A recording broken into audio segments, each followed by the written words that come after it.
اور اس کی زبان بلسان عربی مبین، قرآن کی زبان عربی ہے، اور اس قرآن کو لانے والا فرشتہ نزل بہ الروح الامین، کہ اس قرآن کو لانے والا جبرائیل علیہ السلام ہے، اور جس ذات کے اوپر آیا نزل علی محمد، کہ محمد صلی اللہ علیہ وسلم کے اوپر یہ نازل کیا گیا، اور اسی طرح جس مہینے میں آیا شہر رمضان الذی انزل فیہ القرآن، کہ ماہ رمضان کے مہینے میں نازل کیا گیا، اور جس رات میں یہ آیا انا انزلناہ فی لیلۃ القدر، کہ یہ لیلۃ القدر کی رات میں آیا، اور جس مخلوق کی ہدایت کے لیے آیا ہدی للناس، اس کو انسان اشرف المخلوقات کہا جاتا ہے۔ تو یہ قرآن مجید کی عظمت کے حوالے سے بزرگوں کا ایک قول ہے۔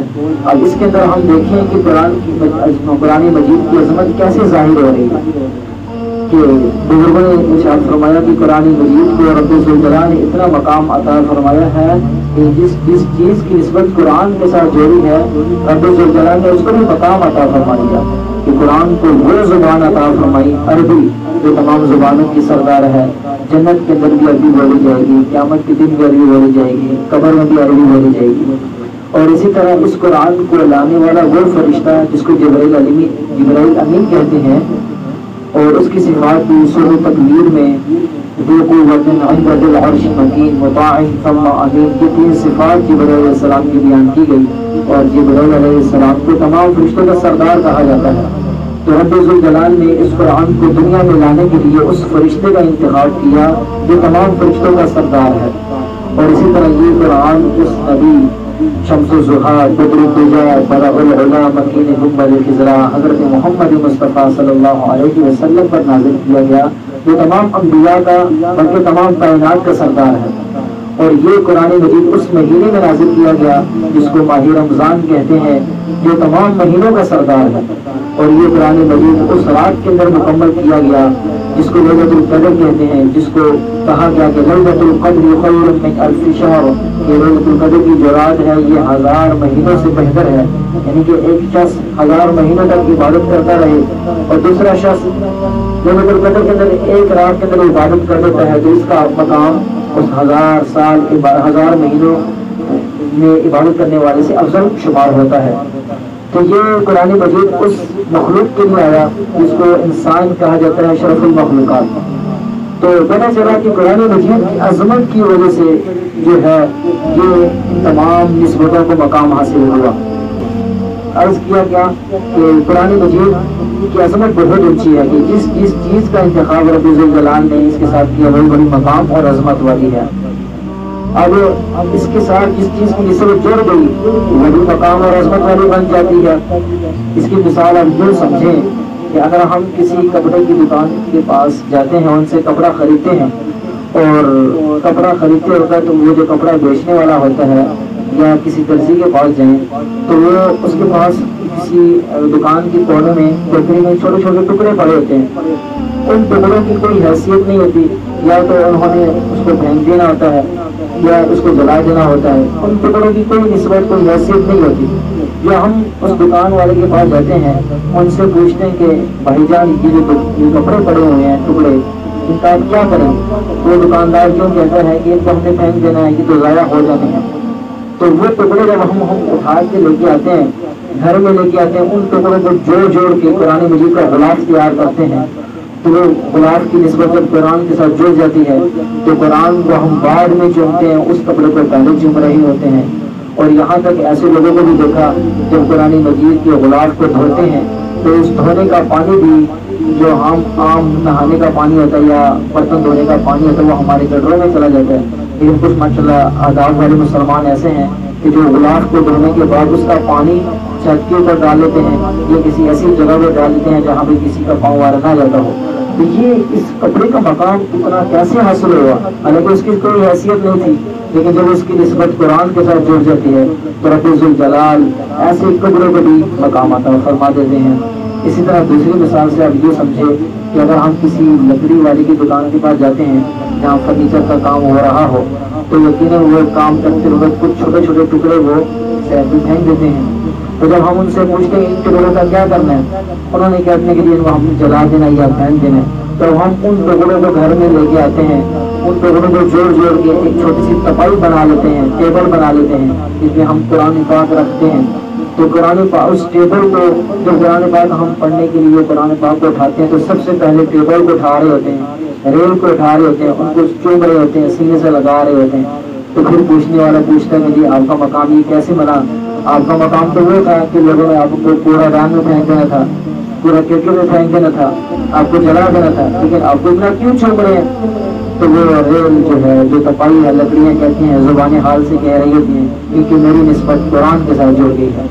تو پتا چلا تھا کہ جس چیز کی نسبت جب قرآن کے ساتھ جڑتی ہے، چاہے وہ معمولی سی معمولی چیز ہو، تو اس کو بھی اللہ تعالیٰ مقام عطا فرما دیتے ہیں.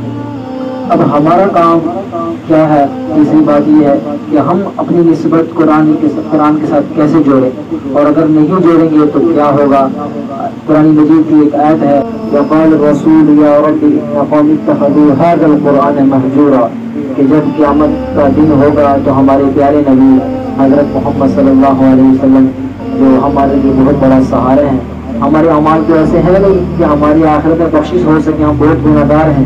ایک حضور کی سفارش ہی ہے کہ جو ہمیں قیامت میں جو ہے جہنم سے بچا کر جنت کی طرف لے کے جائے گی.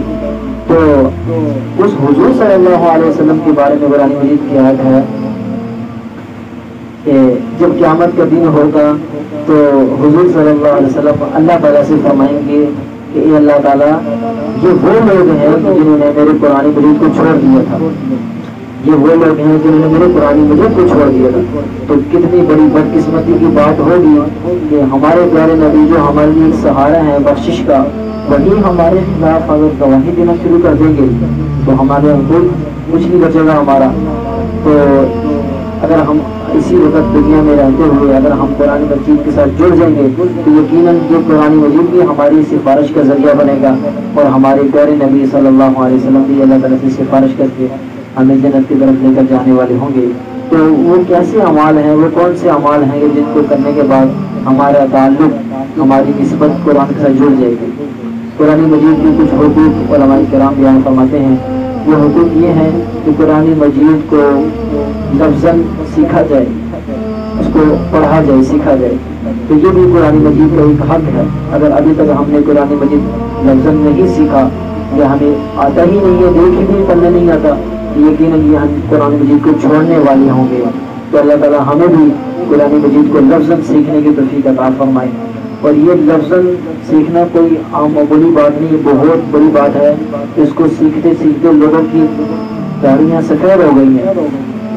میں الحمدللہ میرا تعلق جامعہ اشرفیہ کے ساتھ ہے اور ان کی زیر نگرانی کے سارا علاقہ میرے پاس ہے، اور یہاں پہ تقریباً 40 کے قریب ایسی کلاسیں ہیں جن کی نگرانی انہوں نے مجھے دی ہوئی ہے.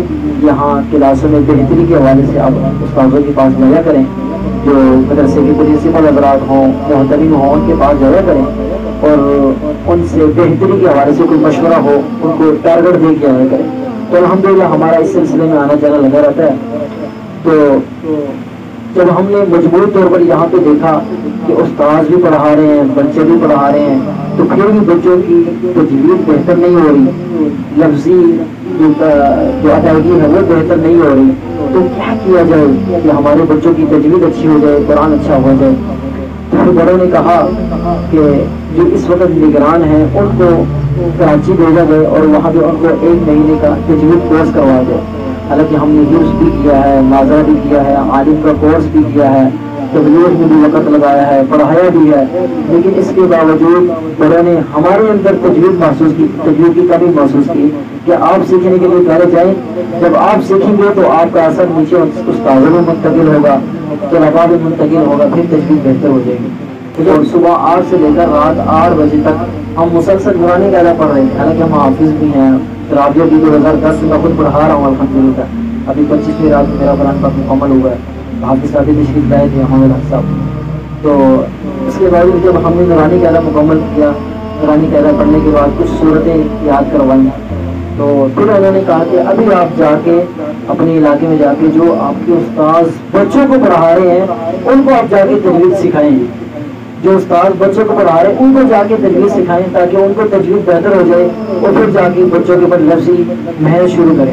پھر ہم نے علاقے کے اندر تجوید کا حلقہ لگایا. پھر استاد میرے پاس پڑھنے کے لیے آ رہے تھے پھر استادوں کے تاثرات یہ تھے، پہلا دن جب شروع کیا تو مجھے کہنے لگے سلام بھائی ہم تو کئی سالوں سے قرآن پاک پڑھا رہے ہیں لیکن ہمیں افسوس ہے کہ ہم ابھی تک کیا پڑھاتے رہے ہیں.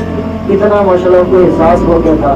تو یہ میں ان لوگوں کی بات بتا رہا ہوں جو حافظ عالم ہیں. تو جو انہوں نے بالکل نازل ٹھیک نہیں پڑھا ہوگا یا بالکل پڑھا نہیں ہے تو وہ تو بہت ہی پیچھے جا رہے ہیں قرآن پاک سیکھنے کے حوالے سے. تو اللہ سے دعا اللہ تعالیٰ ہمیں بھی مزید محنت کرنے کی توفیق عطا فرمائے. اور جن بہنوں نے، جن بیٹیوں نے یا بیٹوں نے اور جن احباب نے، دوستوں نے، بھائیوں نے قرآن مجید بالکل ابھی تک سیکھا نہیں ہے، بھول چکے ہیں، تو ان کو مزید سیکھنے کی توفیق عطا فرمائے. علماء کرام فرماتے ہیں کہ جو قرآن مجید بھول چکے ہیں یا اگر پڑھنا تو آتا ہے لیکن صحیح پڑھنا نہیں آ رہا، قرآن مجید کو صحیح پڑھتے نہیں ہیں، تو قیامت کے دن وہ ایسے اٹھائے جائیں گے جیسا کہ ان کے چہرے میں گوشت نہیں ہوگا، ہڈیاں ہوں گی. تو لوگ پوچھیں گے یہ کون لوگ ہیں؟ تو فرشتے کہیں گے یہ وہ لوگ ہیں جنہوں نے قرآن مجید کو چھوڑ دیا تھا، ان کو بلا دیا تھا، ان کو سیکھنے کی کوشش نہیں کر رہے.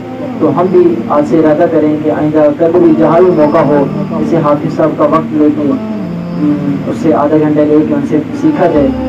اس کا اعلیٰ درجہ تو یہ ہے کہ اس کے لیے قرآن پیدا کر سب سے پڑھا جائے، پھر حفظ کیا جائے، پھر اس کا ترجمہ کیا جائے، پھر اس کے معانی معارف کو سمجھا جائے.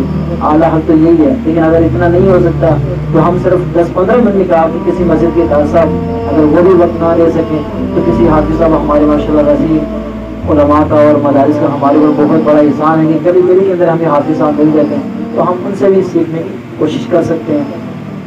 تو قرآن مجید کا ایک حق یہ ہے کہ قرآن مجید کے ساتھ ہم قرآن مجید کو ہم لفظی طور پر سیکھیں، اور دوسرا حق یہ ہے کہ قرآن مجید کے معنی کو بھی سیکھیں، ترجمے کو بھی سیکھیں. اس کی مثال اب یوں سمجھیں کہ اگر میرا بھائی کسی واحد ملک میں گیا ہو اور وہ کسی دبئی میں یا عرب میں گیا ہو، سعودی عرب میں، اور وہاں سے وہ مجھے خط بھیجے عربی میں خط بھیجے، یا اسی طرح اگر انگلینڈ گیا ہو یا امریکہ گیا ہو تو وہ مجھے انگلش میں خط بھیجے. تو جب اس کی طرف سے خط آتا ہے اور مجھے پڑھنا نہیں آ رہا ہوتا تو پھر میں اس خط کو کسی قاری صاحب کے پاس، کسی عالم کے پاس لے کے جاتا ہوں اور ان سے کہتا ہوں کہ حضرت میرے بھائی کی طرف سے یا میرے والد صاحب کی طرف سے خط آیا ہے اور کئی دنوں بعد خط آیا ہے اور مجھے پتہ نہیں ہے اس میں کیا لکھا ہے، آپ مجھے ذرا پڑھ کے سنا دیں. وہ حافظ صاحب عالم صاحب کہتے ہیں کہ یار مجھے تو نہیں پڑھنا آتا، کسی اور کے پاس چلے جائیں. تو ہم کسی اور کے پاس جاتے ہیں تو اس خط کو پڑھنے کے لیے ہم بے چین سے ہو رہے ہوتے ہیں کہ میرے بھائی نے، میرے والد صاحب نے، میرے دوست نے میرے لیے کیا میسج بھیجا ہے، کیا پیغام بھیجا ہے. تو ہم اس خط کو پڑھنے کے لیے تڑپ رہے ہوتے ہیں کہ ہمارے لیے کیا پیغام ہے. تو اسی طرح یہ قرآن مجید جو ہے یہ بھی اللہ تعالیٰ کی طرف سے ہمارے لیے ایک پیغام ہے، ایک میسج ہے.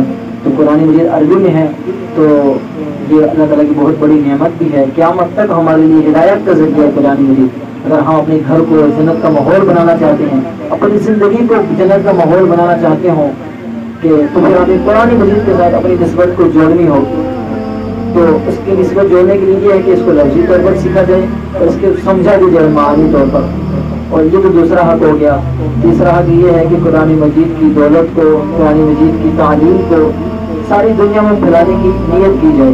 اس کے لیے کیا کیا جائے کہ اپنے بیٹھک کے اندر کسی حافظ صاحب کو مقرر کر کے محلے کے بچوں کو پڑھانا شروع کر دیں کہ حافظ صاحب ہم آپ کو اتنا مشاہدہ دیں گے جو آپ وقت کے لیے آتے ہیں، اپنی محنت لگاتے ہیں، خون پسینہ لگاتے ہیں، تو ہم آپ کو اتنی تنخواہ دیں گے. تو ہماری نیت یہ ہے کہ ہماری وجہ سے ہم خود تو نہیں پڑھ سکے تو شاید ہماری وجہ سے کوئی محلے کا بچہ پڑھ گیا، ہمارا بچہ پڑھ گیا تو انشاءاللہ امید ہے کہ شاید اسی وجہ سے ہماری بخشش ہو جائے. حدیث میں آتا ہے کہ اگر کوئی بچہ کسی کارسن بس پڑھنے کے لیے آتا ہے، وہ صرف بسم اللہ پڑھتے ہیں تو بسم اللہ پڑھنے کی وجہ سے 4 بندوں کی بخشش ہو جاتی ہے. وہ 4 بندے کون ہیں؟ ایک تو ان کے والدین کہ انہوں نے اپنے بچوں کو قاری صاحب کے پاس قرآن مجید پڑھنے کے لیے بھیجا، اور دوسرے وہ لوگ وہ بچہ خود کہ وہ خود پڑھنے کے لیے بھیجا، اور تیسرے وہ قاری صاحب کہ جنہوں نے ان کو پڑھایا. ٹھیک ہے، تو یہ 4 بندے ہوتے ہیں، امی، ابو اور بچہ اور والد. اور بعض روایات میں آتا ہے کہ جو ان قرآن مجید کی درسگاہ کو آباد کرنے کا ذریعہ بن رہے ہوتے ہیں، کسی نے جگہ دے دی، کسی نے قاری صاحب کو تنخواہ دے دی، اور کسی نے یہ کہہ دیا کہ یہ مدرسہ بن رہا ہے، مدرسہ بنا دیا، جگہ بنا دی، تو ایسے لوگوں کی بھی بخشش ہو جاتی ہے. تو قرآن مجید کی تعلیمات کو پھیلانے کا اگر ہم ذریعہ بنیں گے تو یہ بھی قرآن مجید کا ایک حق ہے. تو اللہ سے دعا ہے کہ ہم سب کو قرآن مجید کی عظمت کو اپنی دل میں بٹھا کر اس کے ساتھ اپنی نسبت کو جوڑنے کی توفیق عطا فرمائے. اور ہمارے جو چھوٹے بھائی ہیں بہنیں ہیں ان کو ہمیں جو ہے قرآن مجید کے ساتھ کا تعلق قائم رکھنے کی توفیق عطا فرمائے اور ہمیں خود بھی آگے بڑھ چل کر حصہ لینے کی توفیق عطا فرمائے. الحمدللہ وصلی اللہ تعالی علی محمد خاتم الانبیاء رب اغفر وارحم وانت خیر الراحمین. یا اللہ ہم لاچار ہیں کمزور ہیں یا تو ہماری مدد فرما. یا اللہ روحانی جسمانی بیماری سے شفا عطا فرما. یا اللہ ہم لاچار ہیں کمزور ہیں یا تو ہماری مدد فرما. یا اللہ ہمیں ساری زندگی تیری حکم اور تیری پیاری حبیب حضرت محمد صلی اللہ علیہ وسلم کے پیارے پیارے طریقوں کو سیکھ کے سمجھنے کی عمل کرنے کی اور ساری دنیا میں ان کی تعلیمات کو پھیلانے کی توفیق عطا فرما. اللہ ہمیں قرآن مجید کے ساتھ اپنی نسبت کو جوڑنے کی توفیق عطا فرما. اللہ قرآن مجید کے ساتھ لفظی طور پر نسبت لفظی طور پر حق ادا کرنے کی توفیق عطا فرما. معنی طور پر اس کا حق ادا کرنے کی توفیق عطا فرما. اور اسی طرح اس کی تعلیمات کو ساری دنیا میں پھیلانے کی توفیق عطا فرما. اللہ حافظ امان الحق صاحب نے قرآن مجید یہاں سنایا, ان کے اہل خانہ نے سنا, ان کے گھر والوں نے سنا, محلے والوں نے سنا. اللہ اس پڑھنے کو اپنی بارگاہ الہی میں قبول منظور فرما. اللہ اس میں جو کمی گزاری ہے اللہ معاف فرما. اللہ اس میں جو کمی گزاری ہے اللہ معاف فرما. یقیناً ہم انسان ہیں, ہر چیز میں ہم سے غلطی ہو جاتی ہے. کامل ذات صرف تیری ہے اور تیری حبیب کی ہے. ہم بہت کمزور ہیں, لاچار ہیں. قرآن مجید پڑھنے میں بھی, سنانے میں بھی, سنانے میں بھی غلطی ہو جاتی ہے. نماز پڑھنے میں بھی, دینی کام کرنے میں بھی غلطیاں ہو جاتی ہیں. اس کے علاوہ اللہ ہم سے گناہ بھی ہو جاتا ہے. اللہ ہم بہت لاچار ہیں, کمزور ہیں. اللہ ہماری اس تھوڑی سی ادنا سی کوشش کو قبول منظور فرما. اللہ اس کا ثواب حضرت آدم علیہ السلام سے لے کر آج تک جتنے بھی مسلمان دنیا سے جا چکے ہیں سب کی روحوں تک پہنچا, سب کے درجات کو بلند فرما. اللہ سب کو قبر و جنت کے باغوں میں سے باغ بنا. اللہ خصوصاً ہمارے حافظ صاحب کے جو اہل خانہ جو رشتہ دار دنیا سے جا چکے ہیں, اسی طرح میرے دادا جان, دادی جان, اور اسی طرح بھی یہاں پہ بھائی حضرات تشریف فرما ہیں, ہماری بہنیں, ہماری مائیں تشریف فرما ہیں. ان کی بھی جو رشتہ دار دنیا سے جا چکے ہیں, اللہ ان کی بھی اہل خانہ کو, ان کے رشتہ داروں کو اس کا ثواب پہنچا, ان کے درجات کو بلند فرما. اور یہ اللہ اسی طرح ہمیں قرآن مجید کو سیکھنے کی, سمجھنے کی, عمل کرنے کی توفیق عطا فرما کر اپنی جنت کو بھی اللہ منور کرنے کی توفیق عطا فرما. اپنی قبر اور آخرت کی تیاری کرنے کی توفیق عطا فرما. اللہ ہم لاچار ہیں, کمزور ہیں, اللہ تو ہماری مدد فرما.